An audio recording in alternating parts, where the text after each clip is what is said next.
बहुत समय पहले की बात है। एक पुराने गांव में सुमित्रा नाम की एक दयालु बूढ़ी औरत रहती थी। उसके 4 बेटे थे, विक्रम, धनुष, वीर और दक्ष। सुमित्रा उन्हें बहुत प्यार करती थी, लेकिन चारों बेटे आपस में हमेशा लड़ते रहते थे। उनकी पत्नियां भी एक दूसरे को पसंद नहीं करती थीं।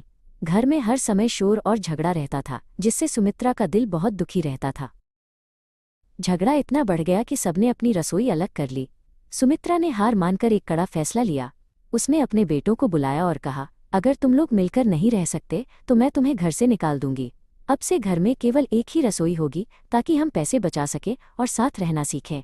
माँ की धमकी सुनकर बेटे डर गए और वे एक साथ रहने को राजी हो गए। चारों बेटे जो भी कमाते वो अपनी माँ को दे देते थे। एक दिन सबसे छोटा बेटा दक्ष काम की तलाश में शहर गया, लेकिन उसे कहीं काम नहीं मिला। वो खाली हाथ घर नहीं लौटना चाहता था।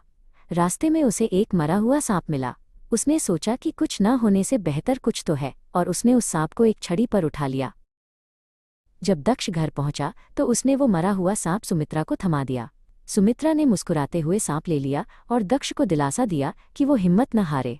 सुमित्रा ने सोचा कि ये सांप किसी काम का नहीं है, इसलिए उसने उसे अपने घर की छज्जे पर फेंक दिया। उसी दिन उस राज्य की सुंदर रानी अपनी दासियों के साथ एक सरोवर में स्नान करने गईं। रानी ने अपना कीमती हीरों का हार उतारकर एक किनारे रख दिया। अचानक आसमान में उड़ती हुई एक चील की नज़र उस चमकते हार पर पड़ी। चील ने सोचा कि ये कोई चमकदार मछली है और उसने झपट्टा मारकर हार उठा लिया। चील जब सुमित्रा के घर के ऊपर से उड़ी तो उसे छज्जे पर वो मरा हुआ सांप दिखाई दिया। चील को समझ आया कि सांप को खाया जा सकता है, लेकिन हार उसके किसी काम का नहीं है। उसने फौरन अपनी चोंच से हार नीचे गिरा दिया और सांप को उठाकर उड़ गई। वो कीमती हार ठीक सुमित्रा के घर के छज्जे पर जा गिरा। अगले दिन जब सुमित्रा छज्जे पर कपड़े सुखाने गई तो उसे वो हार मिला। वो जानती थी कि ये रानी का हार है। सुमित्रा तुरंत महल पहुंची और रानी को उनका हार लौटा दिया। रानी इतनी खुश हुई कि उसने सुमित्रा को ढेर सारा सोना देने का वादा किया, लेकिन सुमित्रा ने कहा, महारानी, मैं गरीब हूँ और इतना धन नहीं संभाल पाऊंगी। मेरी बस एक छोटी सी इच्छा है कि इस दिवाली पर केवल मेरे घर में दिए जलाए जाएं और पूरे राज्य में कहीं नहीं। दिवाली का दिन आया। रानी के आदेशानुसार पूरे राज्य में अंधेरा था, सिवाय सुमित्रा के घर के। सुमित्रा ने अपने चारों बेटों और उनकी पत्नियों को घर का कोना कोना साफ करने और उसे फूलों से सजाने को कहा। पहली बार पूरा परिवार बिना लड़े एक साथ मिलकर काम कर रहा था। वीर और दक्ष फूलों की मालाएं बना रहे थे, जबकि बाकी लोग घर सजा रहे थे। रात के 12 बजे लक्ष्मी जी धरती पर आईं। उन्होंने पूरे राज्य में अंधेरा देखा तो वे उदास हो गईं।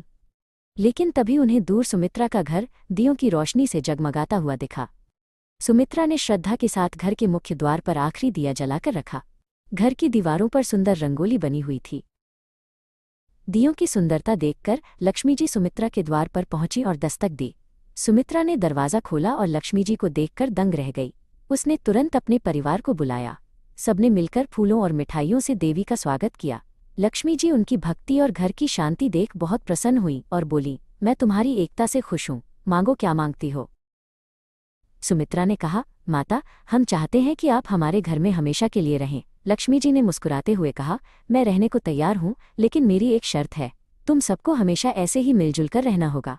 जिस दिन भी इस घर में झगड़ा और कलह होगी, मैं यह घर छोड़कर चली जाऊंगी। विक्रम ने आगे बढ़कर देवी को वचन दिया कि वे अब कभी नहीं लड़ेंगे। उस दिन से सुमित्रा का परिवार हमेशा के लिए बदल गया।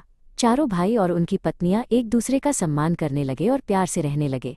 सुमित्रा की आंखों में अब दुख के नहीं बल्कि सुख के आंसू थे। लक्ष्मी जी का वास उस घर में हमेशा बना रहा और उनका घर सुख समृद्धि से भर गया।